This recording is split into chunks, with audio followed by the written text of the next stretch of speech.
Nicolas Ray, bonjour. Bonjour. Vous publiez un nouveau roman qui a pour titre Les enfants qui mentent n'iront pas au paradis aux éditions du Diable Vauvert. Voilà le livre, je le montre. Vous avez publié jusqu'ici 6 romans. Plusieurs de ces romans ont eu pas mal de succès. Un recueil de chroniques, le scénario de La femme de Rio, au Diable Vauvert, qui a obtenu, lui, le César du court-métrage en 2015. Vous avez été longtemps chroniqueur dans cette maison, à la maison de Radio France. Hein. Avec Pascal Vous avez Clark. travaillé avec Pascal Clark. Et puis, vous vous manifestez aussi sur scène régulièrement à la Maison de la Poésie, Voilà. tous les mardis. À 20h. Hein, À 20h, à 20 avec heures, Mathieu voilà, Saïkali, pour le ceux qui sont gagnant. intéressés, et avec Mathieu Saïkali. Alors, qu'est-ce que la poésie, c'est quelque chose qui vous passionne? Oh oui, ça m'a toujours passionné. Et puis le faire avec ce jeune, donc qui a 20 ans de moins que moi, qui s'appelle Mathieu Saïkali, qui est un surdoué de la musique, c'est très enrichissant. Moi, ça me ressource. Et donc je l'ai découvert par l'intermédiaire de la télévision, vu que c'était le gagnant d'un télécrochet qui s'appelle La Nouvelle Star.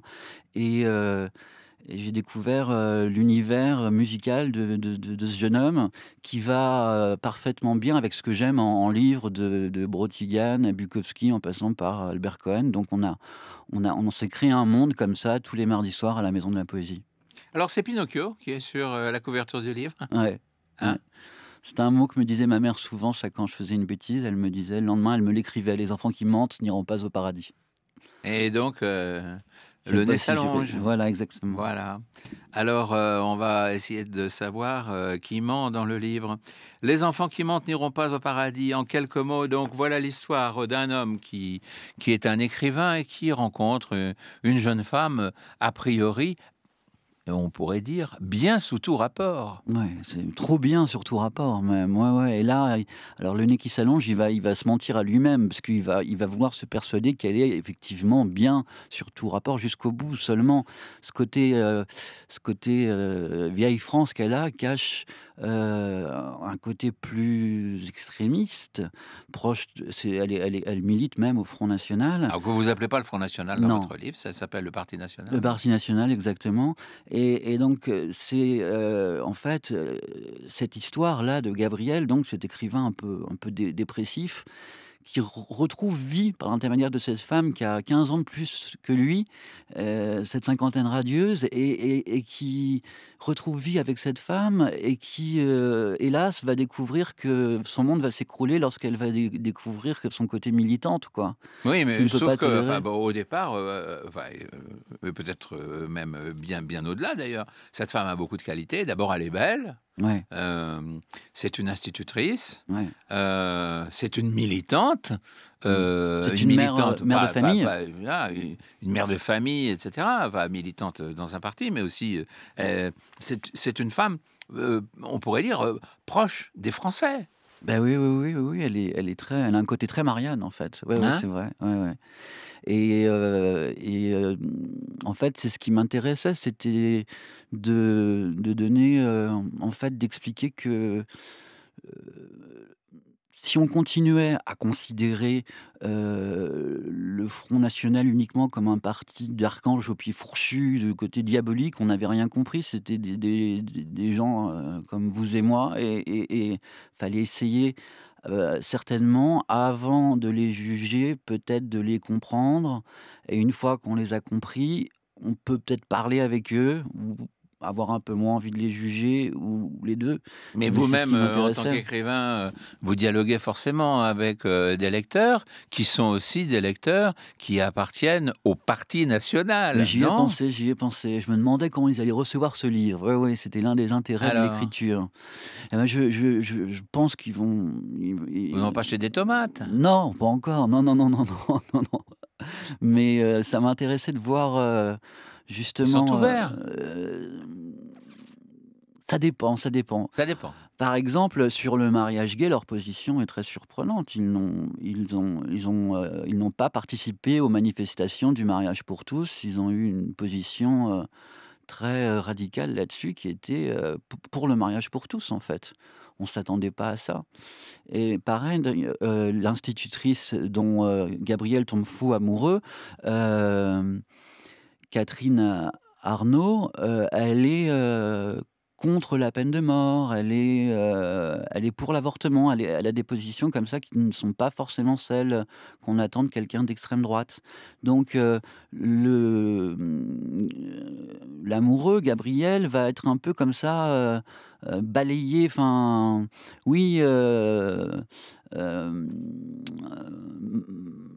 pas balayé, mais quel mot je pourrais trouver qui soit plus, malmené parce qu'il sait pas il sait jamais sur quel pied danser avec elle, en fait. Elle est quand même toujours assez surprenante Qu'est-ce qu'il dans cette voudrait alors? prise de Qu'elle soit, position. au Parti national, mais que malgré tout elle vote, à gauche, comme un certain nombre de bobos? Bah, par exemple, oui, Ah je oui, pense que ce serait plus simple. ça serait le plus simple, mais Ouais, autrement il y aurait pas de roman. Alors, non. évidemment, il y a conflit et il faut essayer de trouver une solution. C'est jamais, évident dans ce genre, de couple. D'ailleurs, est-ce que les couples où les 2 partenaires, enfin chacun avec une idée, politique, avec des idées politiques différentes, est-ce que ça marche? Est-ce que ça peut marcher, à votre avis? Beh, oui, en Moi, j'en fait, connais et moi aussi donc j'en connais, ça marche, mais il y a des histoires pas possibles. Par exemple, avant le second tour de la des dernières présidentielles, de l'avant-dernière présidentielle, Ramayad avait enfermé son mari à l'intérieur de l'appartement, puisque son mari était socialiste et elle voulait pas qu'il vote socialiste, alors qu'elle voulait que ce soit Sarkozy qui soit élu au deuxième tour des présidentielles. Donc des fois, ça prend des proportions pas possibles. Oui, oui, même dans les couples politiques au plus haut niveau, il y a parfois, le mari à gauche et la femme à droite ou inversement. Ouais, ouais, ouais, ouais. Et sur l'histoire du couple, alors, moi, ce qui m'intéressait, hem, c'était Brel qui disait ça, il disait: «J'aime les histoires d'amour qui se terminent mal, ce sont les plus belles car ce sont celles qui ressemblent le plus à la vie». Et moi, ce qui m'a toujours intéressé, c'était de raconter une histoire d'amour qui se termine bien. C'est quoi? C'est un conte de fées, ça n'intéresse personne, en fait. Et puis ça fait pas un livre surtout, ça fait pas il y a pas de fêlure, il y a pas ce côté un peu tragique qui peut faire une histoire. Alors que là, et heu, entre nous, il y en a peu. il y en a peu en plus et puis elles sont moins intéressantes que les autres, c'est vrai. C'est vrai. Et alors que là, justement, il y avait une impossibilité d'aimer, donc du coup, quelque chose d'intéressant dans le fait de tenter une histoire d'amour, ouais. Il est rare qu'un écrivain, contemporain, je crois que c'est même le premier livre que j'ai en main quoi, se saisisse de ce de ce, de ce sujet et mette ensemble, ben voilà, un homme, qui est, centre-gauche disons, avec une femme qui voterait plutôt, qui se tournerait elle du côté du Front national. Donc vous avez c'est un problème vous voulez vous intéresser à la France d'aujourd'hui? Oui, ça m'intéressait effectivement plus que de jeter un œil, mais de plus que de jeter un œil, mais de m'arrêter un peu sur la France d'aujourd'hui, de voir ce qui se passait.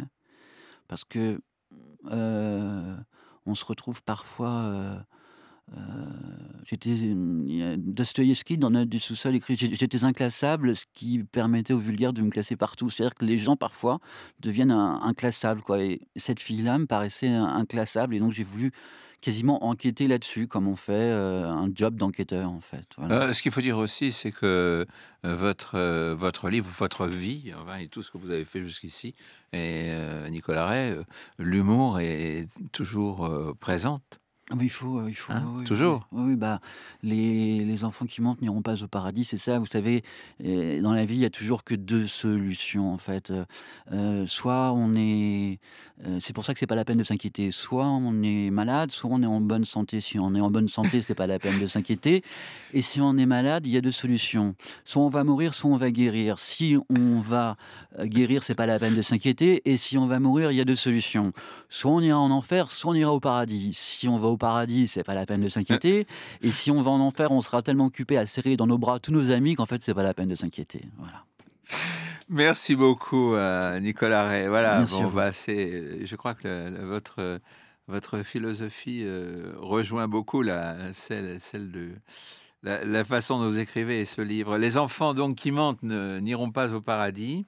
On retrouve bien effectivement tout votre style, publié donc au Diable Vauvert, un livre qui probablement, comme les précédents, est promis à un beau succès. Merci Merci. Nicolas.